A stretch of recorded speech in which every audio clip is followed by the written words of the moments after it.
nayebi ke actualité eza dominé nde boyebi toujours na makambo ya racontre oyo Faci asalaki na basango ndenge asalaki racontre na basango déclaration bimaki kuna eza ke Faci andimi dialogue mais dialogue nini inclusif, c'est-à-dire bato nyonso tu bako participer. Tango basalaki déclaration wana tolobaki si bolandi ba émission na lobaki wana tozalaki komona tozalaki ko comprendre TR moko pourquoi Faci position na ye wana apesi yango sikoyo pembeni ya marche oyo ya le 22. Boyebi marche oyo ezalaki avant le 22 bapusaki yango mpo babimisaki dossier mosusu racontre ya baopposant na président ya Burundi oyo aza président Union Africaine ye mutu abengisaki baopposant. Mais pourquoi abengisi bango kaka pembeni aussi ya marche wana il fallait salama l'autre fois. Et sikoyo bamoni ke makambo wana kuna elekaki ndenge eleki basolo wana eleki ndenge elekaki wana bamoni baopposant batikaki te balobaki te ke oto annule marche bapusaki ka marche na bango batia yango le 22. Le problème oyo ezoleka awa eza ke Félix azobanga marche ya baopposant. Nasi na explikaki bino na baanalyse oyo nasalaki nasi na explikaki bino pourquoi Félix azobanga marche azobanga ba désordre salama. Po ba désordre salamaka jour ya sitting oyo baopposant basalaka déjà ba Félix bazwa ba notification makambo eza mabe pona bango na niveau ya communauté internationale. Yango monaki nayebisaki bino bomonaki Kabuya akendaki kofunda ba force du progrès pona kolakisa mindele ke biso tozana bango te baza ba infiltré boye bakombo nyonso bapesaki bango. Preuve ane ke aujourd'hui bokomona ke plainte wana suite nango eza te. Do ezali ka po ba se justifier na ba notification bazwaki pona makambo elekaka na biloko baopposa balinga basala oyebi marche oyo bazokisaka bafayulu na baopposa mosusu boyebi makambo elekaka wana. Sikoyo na minute oyo nga deja namonaki yango koma kaka oyo marche ya le 22 elingi esalama mbala moko ekomi Faci abengisi basango abengisi bango mbala moko ono na ndimi dialogue tosala dialogue. Est-ce que ngai on a tunaki na bi eza pe piège te na tunaki est-ce que eza te stratégie ya Faci ya ke non nalalisa pe bango bapusa sur marche au peuple a kolemba bango po soki basali lisusu appel peuple a kolinga lisusu te po omona bango lokola ba aventurier. Allez, suite ya makambo wana ezalaki nini? Suite ya makambo yango lelo eke lelo ezalaki nini? Lelo basango après avoir kokutana na Faci lelo basango bakutanaki na groupe ya C64 baopposant. Po basenga baopposant balongola marche wana ya le 22 parce que Faci ase andimi makambo ya dialogue. Ya on azo mituna est-ce que basango bazo jouer jeu ya Faci to basango bayebi na bango makambo Faci azo luka te bayebi jeu Faci azo sala te yango wana bango pe bazo keneka bongo bazo yeba te to bayokani na Faci to sala bongo po marche salama te. Kote wana eza mwa mubulu. Mais batu ya C64 ndenge bakendaki lelo basololi na basango basololi lelo il faut natikela bino d'abord bolanda déclaration ya basango bolanda déclaration na bango tant bakutani na ba opposant et après na kotiela bino bolanda déclaration ya ba opposant. Est-ce que bandimi kolongola marche to baboyi kolongola marche wana?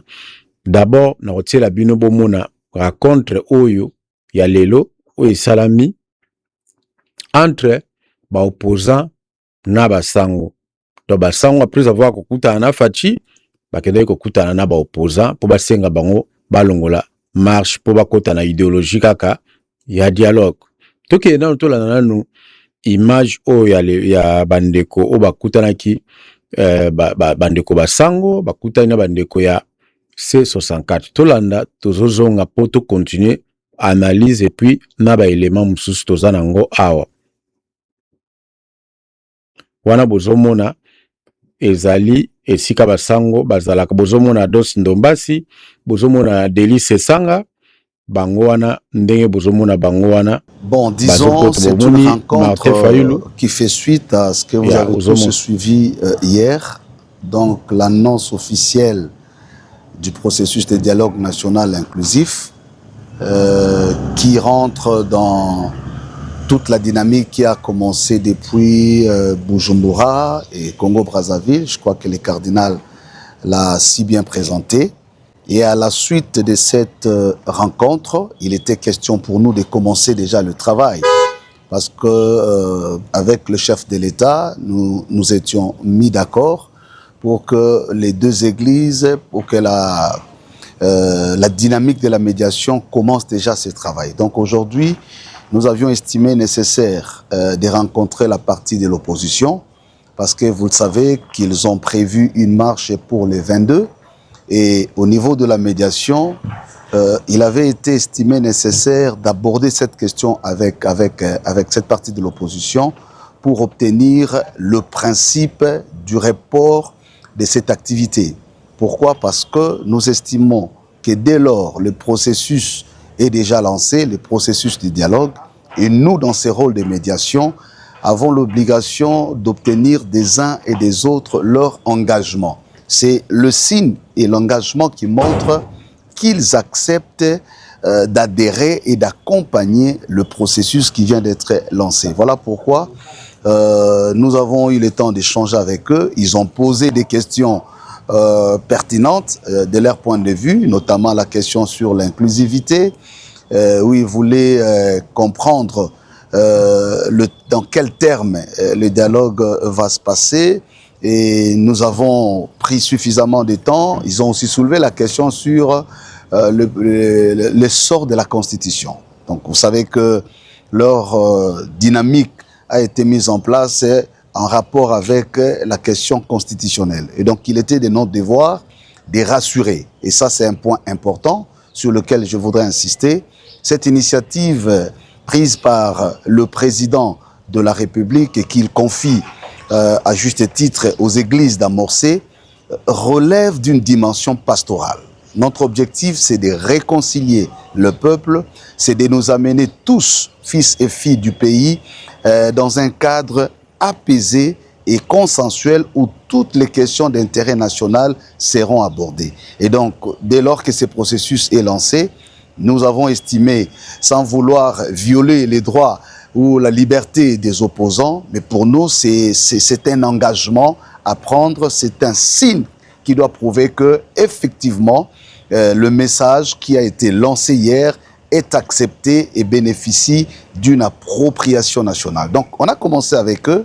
Nous allons voir d'autres acteurs qui sont impliqués dans cette dynamique. Donc, il n'y a pas que l'opposition représentée au sein de C64. Il y a beaucoup d'autres acteurs, comme vous le savez. Je rappelle ici que SCC Senko avait fait, dans le même cadre, une tournée l'année passée. Elles avaient vu beaucoup d'acteurs au niveau national et international. Le chef d'État, ce sont les acquis que nous versons dans ce processus qui est finalement lancé par le chef de l'État. Donc voilà un peu le résumé de ce que nous avons fait. Il y a eu des discussions des fonds, ils voulaient comprendre ce qui s'est passé hier au-delà de la communication.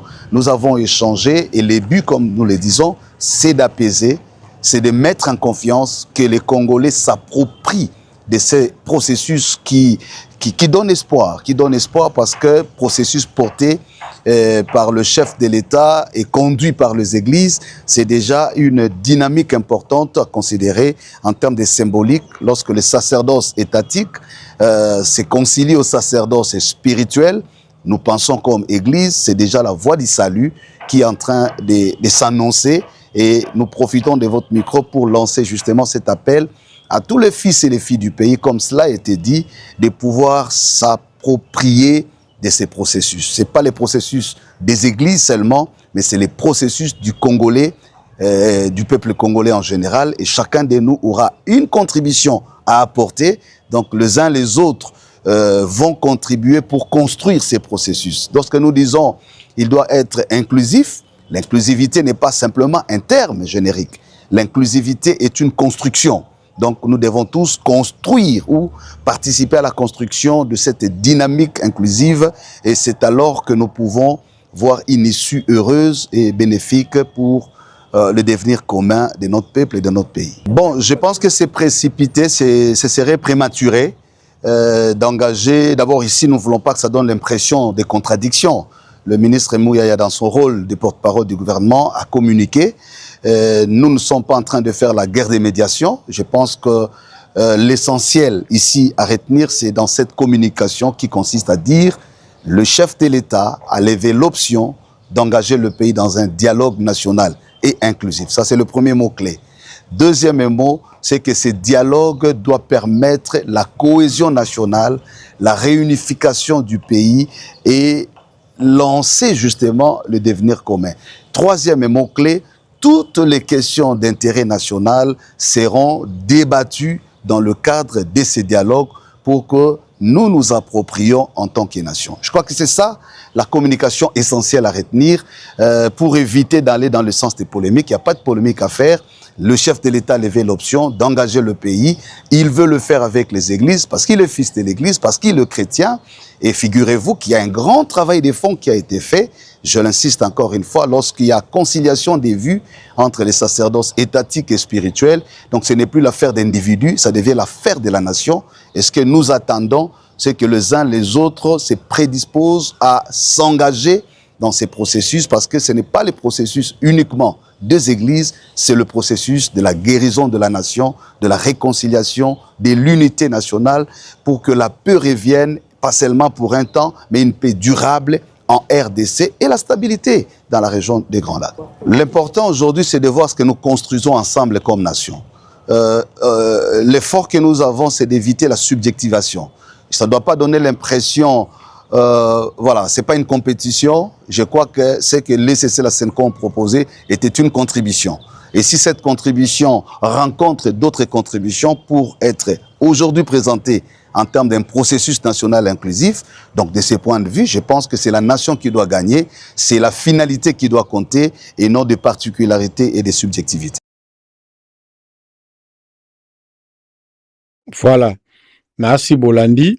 Binomoko boyoki ndenge balobi. Pour ça, na bango ezali, après kokuta na fachi, nde bakuta na bango. Pour ça, na bango ezali, ba opposant, batia marche, balongola marche wana. Donc pour ça, na bango ezali marche et longwa. Mais est-ce que ba opposant, bandimaki yango, bandimi likambo wana, bozozo a réponse, siko na loti la bino, réponse ya opposition. Bota la réponse ya opposition ndenge ba répondre pona makambwana ba solina ba na ba sango lelo ya Senko na tikeli bino bota la réponse ya nazoluka réponse yango awa. Je pense que ezali awa bota la réponse ya bandeko ya C64.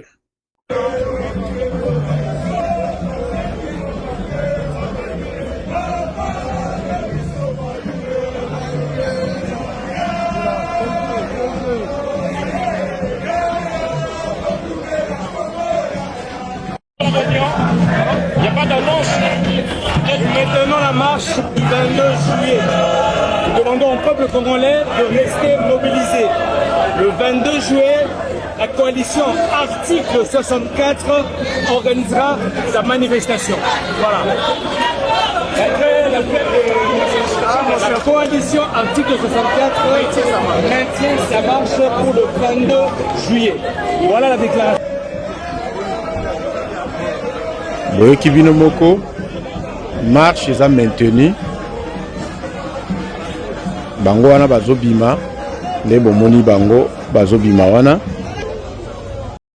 Voilà, marche est maintenue le 22 juillet. Et puis lelo samedi, mobilisation à Kafu, batu ya eside basala ki lelo, donc ezaki mobilisation ya Kafu, pona le 22 ekoyinda. Le 22 ezali ekozala suka, donc makambo le 22 ekozala makambo na bo vivant ote. Le 22 oyo ekoyinda mabe, bolanda mobilisation oyo esalamaki lelo na Kinshasa pona batu ya eside bolanda. Mambuma mutunyo solobi azalaki koluka ayeba ligne sur le kanamboka boto bote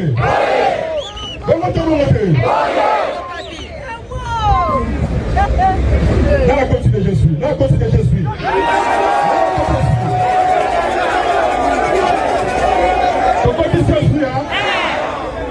la mouka ne tombera pas. Martin Fayoulou ne tombera pas. Martin Fayoulou ne tombera pas. La monnaie c'est Bokomi. Nous sommes les capables de distraction. Fayoulou a Saloba. Peuple congolais a Saloba. Oye Koya. Pour la Mboka. Oye Koya.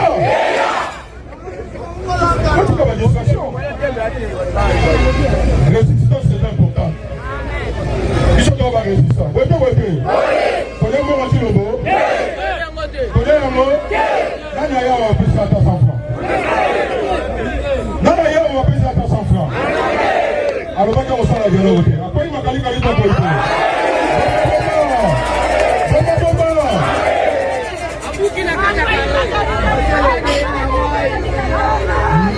Le président élu Martin Fayoulou. Alors, il a Chilombo, on y a bien.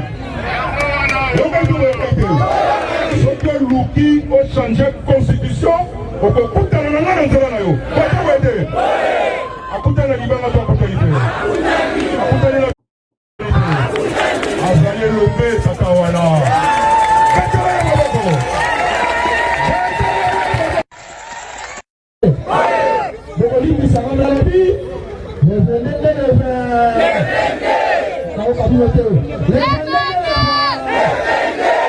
Pour continuer la mobilisation, le 22, nous serons sur la barre. Nous serons sur la barre. On va sur le Bakuna. On a vu ce Sikatel. Depuis que Maïka Maïkalo. Bayoka to Bayokate. Bayoka Gite. La mobilisation, par la commande de Baga. C'est un labo politique.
Motoke,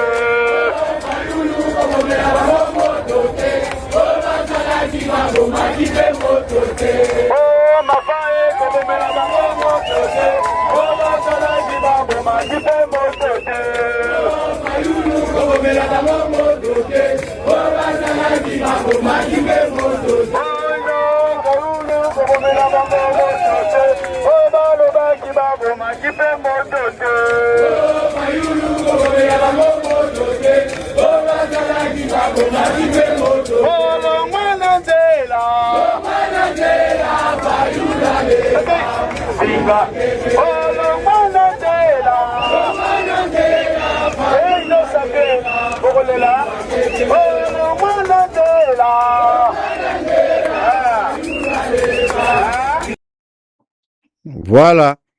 Mafa zana moto akosakana te.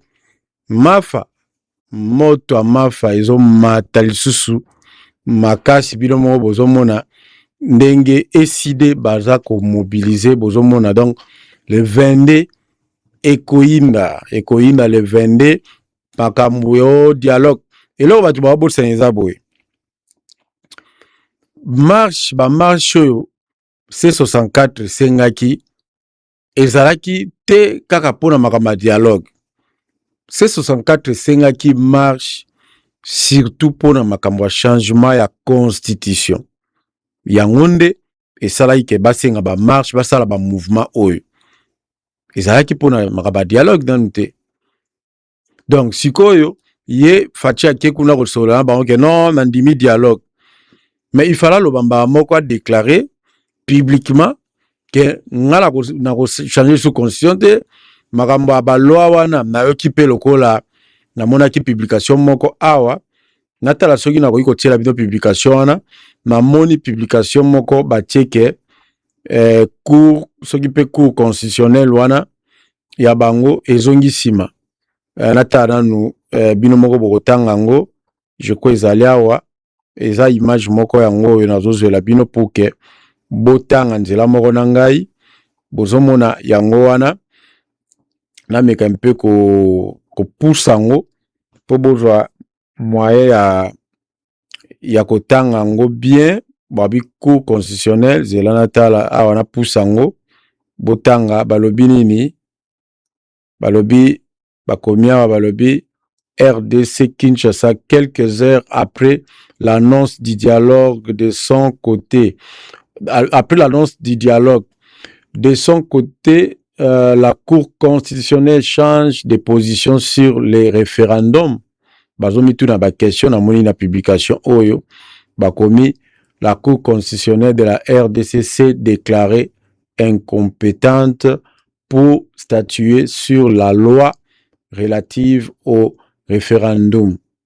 Bon, wana na tangi kam que je pense que bino moko ndenge bozomona ngo wana otie pause okoki kotanga ngo omona nyonso na ebite information wana na mona ki publication oyo mais tokolandela yango bokai déjà Patrick Muyaya komi ko wangana o bango bati baloba makambo ya changement ya constitution te na gouvernement batika ko lobango te bakomi ko wangana mais il faut balobango publiquement il faut ye moko président alobango publiquement ndenga lobaki ba intention na yeke soki ba senyi ngai na koka ko sala 3 mandats ou bien non alobake makambo wana eza lisusu te ou bien makambo yo tomoni wana ya cour constitutionnelle soki eza ya solo ba déclarer ngo ke ba rejeter na bango ba biloko wana ya référendum wana ekosala bien ekotia batu na kimia bakoki wana se malande ba marche ko ina nkopema pototala soki eloko nini mususu soki